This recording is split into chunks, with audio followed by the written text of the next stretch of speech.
Assalamualaikum warahmatullahi wabarakatuh. Saya Muspida SPD, calon guru penggerak Angkatan 9 Kabupaten Bone. Saya akan mewawancarai kepala sekolah saya atas nama Andi Abdul Qadir SPD dengan terkait dengan dilema etika dan rujukan moral. Baiklah Pak, bagaimana kabarnya hari ini? Alhamdulillah baik. Bagaimana Bapak dapat mengidentifikasi kasus-kasus yang merupakan dilema etika atau rujukan moral? Selama ini kasus dilema etika selaku pilot dalam sebuah pendidikan ini biasanya cenderung muncul karena adanya kepentingan yang tidak sama di antara unsur-unsur yang ada di sekolah ini.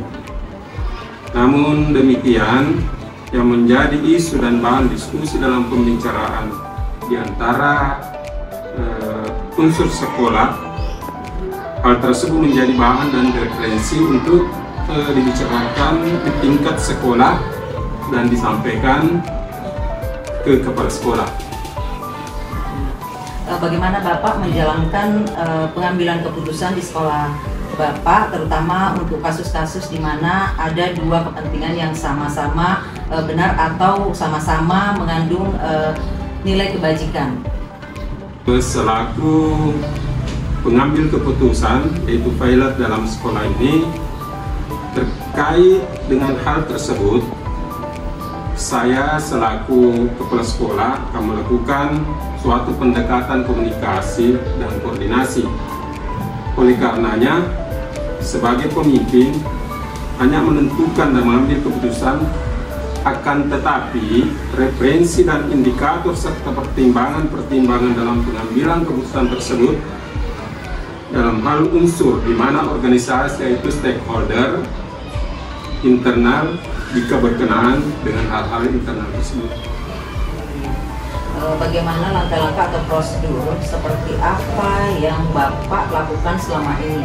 Langkah-langkah atau prosedur yang saya lakukan selama ini adalah menentukan kasus tersebut berkesesuaian dengan job atau kerja kita, kemudian melakukan koordinasi dan menjalin komunikasi dengan unsur-unsur yang terkait dalam hal unit kerja tersebut, meminta pandangan-pandangan dari unsur-unsur yang ada yang nantinya insya Allah menjadi dasar dan pertimbangan dalam hal pengambilan keputusan. Hal apa saja yang selama ini Bapak anggap efektif dalam pengambilan keputusan pada kasus-kasus dilema etika? Hal yang efektif sebagai pengambilan keputusan yaitu senantiasa bagaimana menjalin dan menjaga keberpihakan melalui kebersamaan dan komunikasi serta unsur pimpinan, terutama yang dapat memperkaya referensi dalam memutuskan kasus dilema etika tersebut. Kemudian hal-hal apa saja yang selama ini merupakan tantangan dalam pengambilan keputusan dengan kasus-kasus dilema etika itu? Tantangan yang ada pada tataran bagaimana menyelesaikan diri terhadap keputusan yang sudah diambil yang tidak mungkin bisa memuaskan kedua belah pihak, akan tetapi paling tidak bagaimana meminimalisir kekecewaan karena proses pengambilan keputusan sudah dan dilakukan dengan melibatkan unsur-unsur yang relevan yang ada di sekolah ataupun yang ada pada stakeholder yang ada. Apakah Bapak memiliki sebuah tata cara atau jadwal tertentu dalam penyelesaian masalah? Untuk jadwal tertentu tidak akan, tapi substansi dan urgensi sangat diperhatikan di dalam menyelesaikan permasalahan. Oleh karena itu, penyelesaian problematika semakin cepat, maka akan semakin baik dalam rangka menjaga keharmonisasian dalam lingkungan kerja kita masing-masing. Adakah seseorang atau faktor-faktor apa yang selama ini mempermudah atau membantu Bapak dalam pengambilan keputusan dalam kasus-kasus dilema etika? Seseorang atau faktor-faktor yang mempermudah dalam pengambilan keputusan sesungguhnya tidak ada yang khusus. Namun, pelibatan unsur-unsur internal dalam tekanan sekolah kita sering dilakukan untuk memperkaya referensi dan informasi yang ada. Dari semua hal yang telah disampaikan, pembelajaran apa yang dapat Bapak petik dari pengalaman Bapak mengambil keputusan dilema etika? Pembelajaran yang dapat kami petik yang pertama adalah memahami konteks permasalahan atau problematika. Kedua, koordinasi dan komunikasi sangat penting. Kenapa? Karena adanya menjaga keharmonisan lingkungan kerja untuk memperbanyak referensi yang kita lakukan selanjutnya. Baik Pak, terima kasih wawancaranya pada hari ini. Semoga kedepannya dapat melaksanakan tugas-tugas selaku calon guru penggerak angkatan 9. Terima kasih.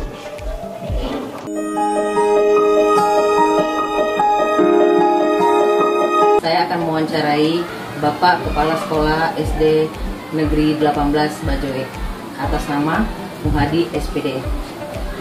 Bagaimana kabarnya pada hari ini Pak? Alhamdulillah sehat. Baiklah, saya ingin mewawancarai Bapak terkait dengan dilema etika dan pendidikan moral.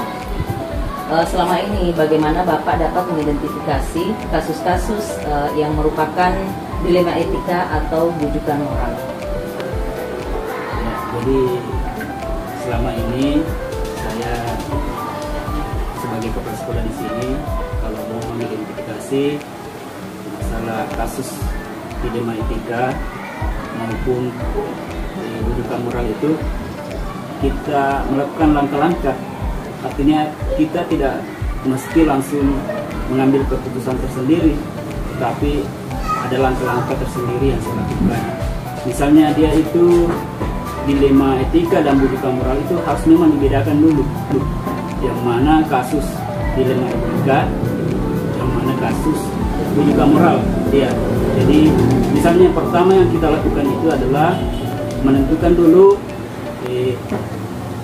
nilai kebajikan yang ada dalam kasus tersebut. Jika memang itu nilai kebajikannya benar dengan benar, tentunya kita lakukan langkah-langkah tersebut. Ya, tetapi kalau dia nilai kebajikannya benar lawan salah, tentunya kita sudah tahu bahwa nilai kebenaran inilah keputusan kita. Jadi pasti keputusan itu yang terbaik. Nah, tetapi kalau dilema etika tentunya ada langkah-langkah tersendiri. Ya, kita menentukan dulu siapa yang terlibat di dalamnya, kemudian mengumpulkan fakta-fakta yang ada itu, kemudian setelah itu kita menilai kebenarannya, ya nilai kebajikan benar atau salah. Nah, kalau benar dengan benar kita lanjutkan lagi, kita mengambil keputusan bersama dengan dewan guru, bisa mereka memberikan masukan, kemudian setelah masukan itu kitalah yang membuat keputusan. Tetapi setelah keputusan itu kita buat, kemudian kita refleksikan kembali, ya, supaya keputusan yang kita buat itulah keputusan yang terbaik. Terima kasih. Baiklah Pak, terima kasih. Langkah yang selanjutnya itu hal-hal apa saja yang Bapak selama ini merupakan tantangan di mana dalam mengambil keputusan dilema etika itu harus berpihak kepada murid secara bertanggung jawab ataupun sesuai dengan nilai-nilai kebajikan. Ya, kalau tantangan Bu itu pasti ada ya, tentu ini pasti ada itu tantangan. Tidak ada kasus itu yang tidak punya tantangan. Tetapi perlu kita garis bawahi bahwa kita itu tidak bisa memuaskan dua pilihan itu. Misalnya benar dengan benar, pasti ada salah satu yang kecewa. Tetapi kita harus memutuskan itu harus sesuai dengan kumpulan fakta-fakta yang ada, sehingga tidak ada yang kecewa sekali dalam keputusan yang kita buat. Saya kira seperti itu, Bu. Iya Pak. itu, apakah ada tata kala atau jadwal tertentu yang Bapak gunakan dalam menentukan keputusan? Kalau jadwal Bu, kayaknya tidak ada yang saya buat. Cuma kalau misalnya kasus itu sudah ada, saya ingin selesaikan secepatnya Bu. Begitu. Jadi saya selesaikan secepatnya sesuai dengan langkah-langkah yang telah saya ambil. Artinya tetap berkolaborasi dengan guru, meminta masukan mereka dalam membuat keputusan tersebut. Jadi tentunya keputusan yang kami buat itu adalah artinya itulah yang terbaik untuk suatu kasus tersebut. Sehingga lebih cepat lebih baik. Iya, lebih cepat lebih baik. Kemudian faktor-faktor apa yang selama ini yang mempermudah atau membantu Bapak dalam mengambil keputusan dalam kasus-kasus dilema etika? Ya, terima kasih. Jadi kalau faktor-faktor yang mempermudah, tentunya kita sebagai kepala sekolah itu harus memang selalu belajar. Tentunya masalah dilema etika, ya dilema etika ini sudah ada di internet, kita bisa pelajari secara langsung. Jadi ada memang langkah-langkah tersendiri untuk melakukan menyelesaikan kasus-kasus dilema etika. Jadi saya berdasar ke situ Bu. Kemudian yang kedua, saya berkolaborasi dengan guru-guru yang ada di sini. Itulah mungkin yang bisa saya lakukan dalam sekolah ini. Kira seperti itu. Dari semua hal yang telah Bapak sampaikan tadi, pembelajaran apa yang dapat Bapak petik dari pengalaman Bapak dalam mengambil keputusan dilema etika? Jadi pengalaman saya dalam menyelesaikan kasus-kasus dilema etika, tentunya pengalaman saya yang pertama adalah langkah-langkah dalam menentukan keputusan tersebut. Yang pertama seperti contohnya adalah menentukan nilai kebajikan yang terjadi dalam kasus tersebut. Kemudian yang kedua adalah mengumpulkan fakta-fakta yang ada. Nah, kemudian siapa yang terlibat dalam kasus tersebut. Kemudian di situ kita kita lihat nilai kebajikannya. Kalau memang benar dengan benar, kita harus pertimbangkan memang yang mana keputusan yang terbaik.